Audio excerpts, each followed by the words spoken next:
Alors bonjour, aujourd'hui je vous propose de voir comment dessiner les plans de son jardin et je vous emmène dans mon jardin sur ma terrasse. Alors voilà, dans une première partie, nous allons voir comment dessiner à la main très facilement un plan de jardin, représenter les plantes dans les différents massifs pour que vous puissiez facilement les retrouver. On va les numéroter, les lister. Vous verrez, vous serez bien organisé. Et puis dans une deuxième partie, eh bien, comme d'habitude, je vous propose l'illustration des fleurs du mois, donc en ce mois de mai, même s'il n'est pas encore très ensoleillé. Eh bien, à tout de suite à vos crayons et belle découverte.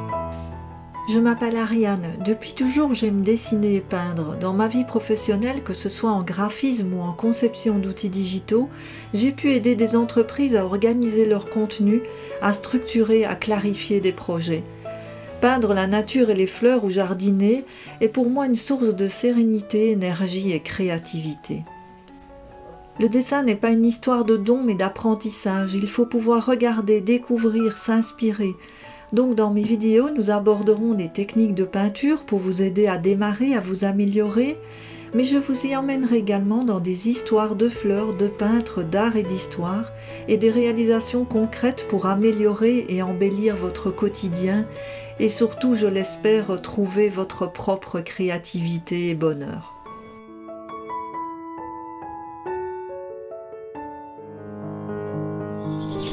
Alors, nous continuons comme chaque mois à réaliser les pages de notre journal de jardin.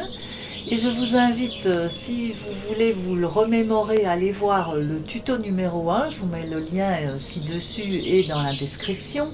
Comme ça, vous aurez vraiment toute la globalité de ce journal. Mais je vous invite déjà à revoir le plan d'organisation des pages. Nous avons donc 4 saisons et pour chaque mois les pages Action au jardin. Nous avons vu un tuto sur la page semis, je vous mets également le petit lien dans la description. Et ce tuto-ci est consacré au plan de jardin.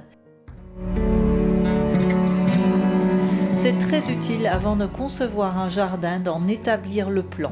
Il permet de visualiser un jardin dans son ensemble. Moi, je souhaite également savoir quelle plante est installée, la retrouver facilement, surtout lorsque l'on débute un jardin, savoir comment j'aurai à l'entretenir. Il vous sera super utile pour classer vos massifs et les plantes, fleurs, bulbes qui s'y trouvent. Cela vous fera gagner du temps et vous évitera bien des déboires par la suite. Comment dessiner le plan de son jardin? Pourquoi à la main? Bien sûr, vous pouvez, si vous êtes habitué, utiliser un logiciel spécialisé, mais il est souvent payant et même si gratuit, vous allez mettre une énergie incroyable pour en comprendre son fonctionnement. Et peut-être vous retrouver bloqué car il ne contiendra pas toujours exactement les éléments dont vous avez vraiment besoin. Moi, je vous propose un dessin fait à la main, au crayon, tout simple, et que l'on peut colorer ensuite ou non, que l'on peut modifier.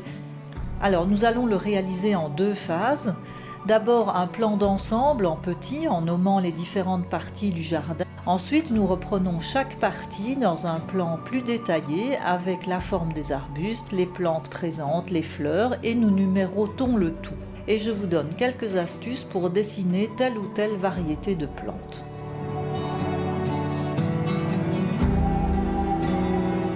J'ai choisi une feuille à petits points pour l'intégrer dans mon journal de jardin. Cette page est intéressante car les points correspondent à 5 mm. Mais vous pouvez aussi utiliser un papier sans motif tout simple. Alors il faut tout d'abord apprendre à dessiner à l'échelle. Les règles habituelles d'échelle des plans sont 1%, 2% ou 5%. Donc vous voyez 1%, ça va correspondre à 1 cm sur votre dessin qui est égal à 1 mètre en réalité sur votre terrain. Idem donc 2%, 5%.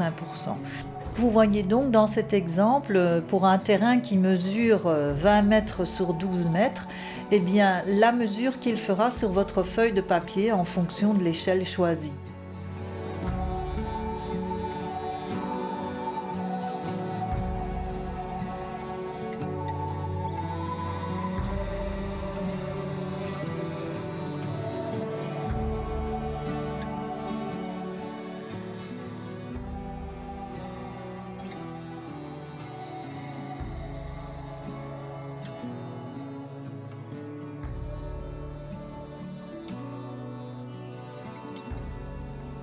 Je dessine maintenant mon jardin. Alors je vous montre ici un exemple chez moi, mais si vous n'avez pas de plan de construction, il faut avoir préalablement mesuré la longueur et la largeur de votre terrain que l'on va reporter en forme de rectangle. Moi ici c'est plutôt un trapèze.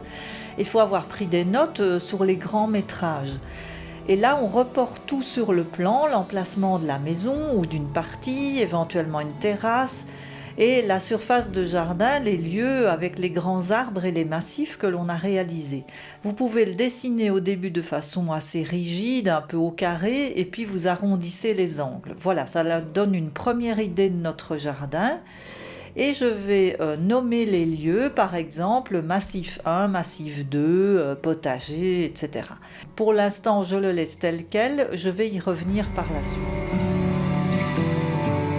Je vais passer maintenant à la réalisation du dessin plus détaillé d'un de mes massifs pour y indiquer plus particulièrement les arbustes, leur encombrement, les plantes basses, les bulbes ou les fleurs installées, et ensuite je vais les numéroter. Le fait de les numéroter va nous permettre d'établir une liste des plantes et plus tard d'en faire les fiches descriptives. Alors tout d'abord, voici quelques idées de représentation d'arbustes et de massifs fleuris pour une vue en plan. Vous pouvez les faire au crayon, au feutre, les mettre en couleur ou non au choix. Je propose de voir ici rapidement le dessin. Vous pouvez retrouver cette planche à télécharger sur le blog. Voici le lien dans la description. Nous sommes comme dans une vue aérienne du dessus, donc je commence par dessiner des cercles qui représentent la largeur que prend l'arbre ou l'arbuste à maturité, et ensuite je mets les détails dedans. Les arbustes et les arbres varient en fonction du fait qu'ils sont très feuillus ou non, donc on peut donner des formes variées aussi aux plantes. Vous voyez, j'en ai fait des un petit peu plus exotiques ou non. Pour les bulbes par exemple, là j'ai décidé de vraiment dessiner une petite tulipe parce que pour moi c'est plus facile à repérer sur le plan qu'un bulbe qui peut être une tulipe, un narcisse ou un glaïeul.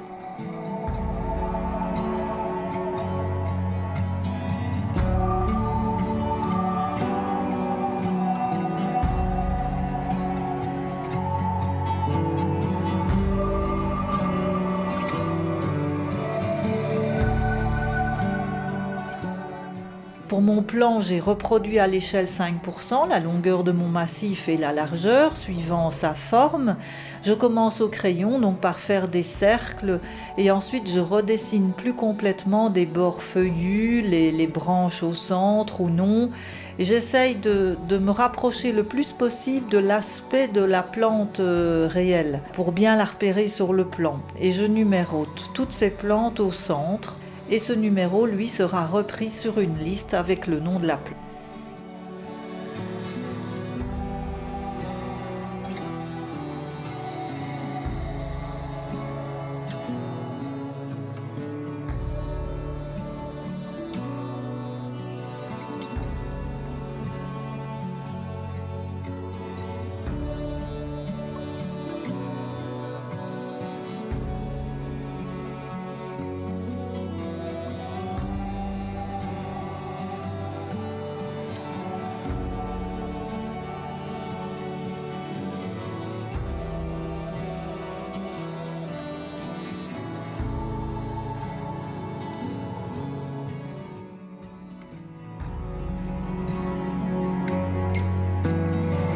Le plan de mon massif étant terminé, je peux le reporter sur mon plan d'ensemble, mais en très simple, et je peux le mettre en couleur. Ici, j'ai utilisé des crayons effet pastel craie que je peux estomper au chiffon. J'ai aussi refait les contours au feutre noir. À vous de voir ce qui vous convient le mieux.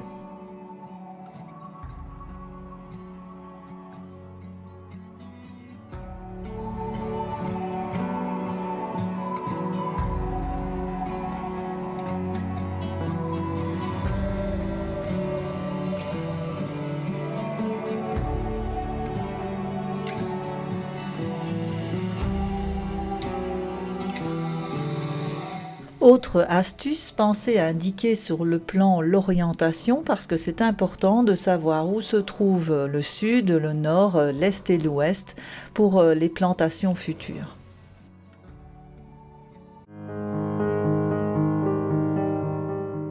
Eh bien, dans cette deuxième partie, maintenant, je vais vous montrer quelques illustrations pour le mois de mai que vous pourrez ajouter dans vos pages actions.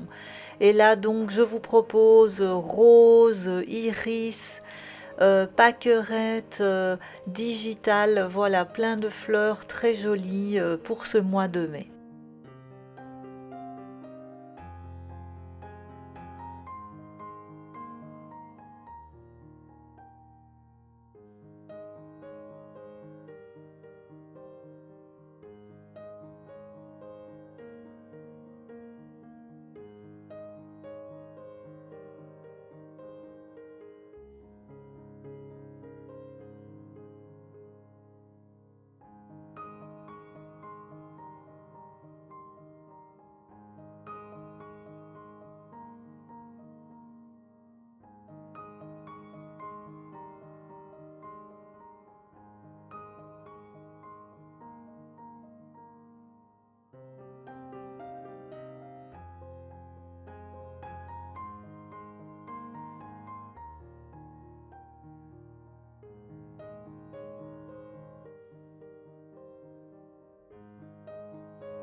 Alors merci encore d'avoir suivi ce tuto comme tous les mois où je vous invite dans des nouvelles pages de notre journal de jardin. Alors n'oubliez pas de vous abonner et puis je vous invite aussi à aller voir le blog parce que dans mon blog j'ai toujours des petites choses que je vous amène en plus comme les dessins à télécharger.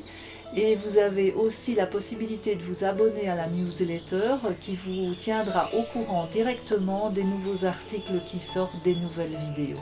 Eh bien, à très bientôt et beau mois de mai.